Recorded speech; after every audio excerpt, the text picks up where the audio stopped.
In this August 6, 2018, photo, people walk by a mural displaying world currency symbol outside a bank in Beijing. Andy Wong, AP, Beijing, locked in an increasingly rancorous trade war, the United States and China don't see eye to eye on many economic issues. A notable exception, the Chinese currency. The Chinese yuan, also called the renminbi, fell to its lowest point in 21 months on Thursday, edging closer to an exchange rate of 7 to the US dollar. It would be the first time it had crossed this psychologically important line since the global financial crisis in 2008. It's the only issue that Trump and China agree on, said Andrew Polk of Trivium China, a Beijing-based economics consultancy. Neither of them wants the currency to depreciate, yet this is not so much a case of the yuan being weak as it is of the US dollar being strong, economists say. The dollar has been strengthening as the world's biggest economy grows robustly, fueled by President Trump's tax cuts, and as the Federal Reserve has raised interest rates. It is intensifying trade war. However, everything is fair game, and the currency could be the next line of attack for the Trump administration. The U.S. is trying to put everything under the microscope, said Polk. No stone is going to go unturned in terms of complaints. Trump has repeatedly accused Beijing of trying to gain a competitive advantage by keeping its currency artificially weak, which makes its exports cheaper. This worsens the trade imbalance, which currently stands at more than $350 billion in China's favor. The fall in the yuan this year almost entirely offsets the 10% tariffs that Trump has imposed on $250 billion worth of Chinese goods, something that the president sees as evidence of currency manipulation. But his own Treasury Department on Wednesday stopped short of declaring China a currency manipulator when it released its semi-annual report to Congress on foreign exchange. To be labeled a manipulator, a country must meet 3 conditions, but China meets only 1 or arguably 2 of the 3. It cannot be proven to be making persistent, one-sided interventions in its market, analysts say. The report said China's direct intervention in the currency market has been limited, but Treasury Secretary Steven Mnuchin took the opportunity to issue a stern warning to Beijing. Of particular concern are China's lack of currency transparency and the recent weakness in its currency, Mnuchin said in a statement.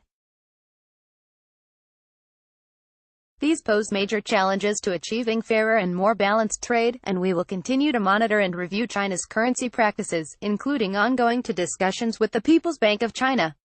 But if the People's Bank of China stopped managing the exchange rate, that would be bad news for the Trump administration. The bank's limited interventions appear to have been aimed at stopping the yuan from falling too much and too quickly, exactly what Trump and Mnuchin also want. The central bank sets a price for the exchange rate every morning and allows trading only in a 2% band on either side, its way of avoiding too much volatility in its currency. Last week, reflecting the market trajectory, the central bank set the price at 6.9 for the first time in a decade, and it has remained there. The yuan slipped to 6.9378 to the dollar in trading Thursday. The central bank's governor, Yi Gang, has pledged not to use the yuan as a tool in the trade war. We will not engage in competitive devaluation, and will not use the exchange rate as a tool to deal with trade frictions, he said at a conference in Indonesia last weekend, where he met with Mnuchin. Instead, he has repeatedly called for stability in markets. While the yuan, like other major currencies, has weakened against the dollar as the American economy has strengthened, it has risen against its other trading partners. On the whole, though, it is down 4.5% this year when compared to all of China's trading partners.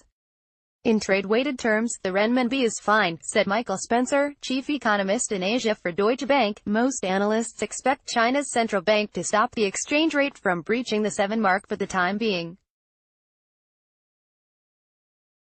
It wants to avoid antagonizing the United States as the trade dispute rumbles on, especially ahead of an expected meeting between Trump and President Xi Jinping next month. And it wants to avoid spreading alarm in the Chinese economy. Persistent depreciation of the renminbi will only do more harm than good to our economy, Premier Li Keqiang said at a conference last month. A continued fall in the yuan could spook investors and encourage Chinese to send their money abroad, which would further weaken the currency, while the U.S. economy is robust, the world's second-largest economy is cooling, and Chinese policymakers are trying to manage the slowdown. On the Chinese side of the ledger, the economy has shown signs of softening over the course of 2018, said Mark Sobel, a former Treasury official. Beijing's macroeconomic policy is clearly aimed at accommodation, providing support to the economy, he wrote in a recent note. Official growth statistics for the third quarter will be released Friday, and polls by Reuters and Bloomberg show economists expect the Chinese economy to have expanded by 6.6% in the 3 months between July and September. This would be the slowest growth rate since the global financial crisis in 2009. The Chinese government predicts growth for the year will be 6.5%, remaining flat from 2017, reflecting fears about the slowdown and about the trade war. China's stock markets have also plummeted precipitously. The Shanghai Composite Index has fallen more than 30% this year. Chinese exporters are bracing themselves for the impact of more tariffs, knowing that the current depreciation in the yuan will not protect them if Trump makes good on his threat to raise American duties to 25% in January. The yuan's fall so far this year has made the first rounds of American tariffs tolerable, although through gritted teeth, said Li Yi, owner of a leather factory in Guangzhou. But if the tariffs go up to 25%, it will be more than he can stand. I might have to reduce my workforce from 100 to about 50, he told local magazine Nanfeng Chuang. There's no other way.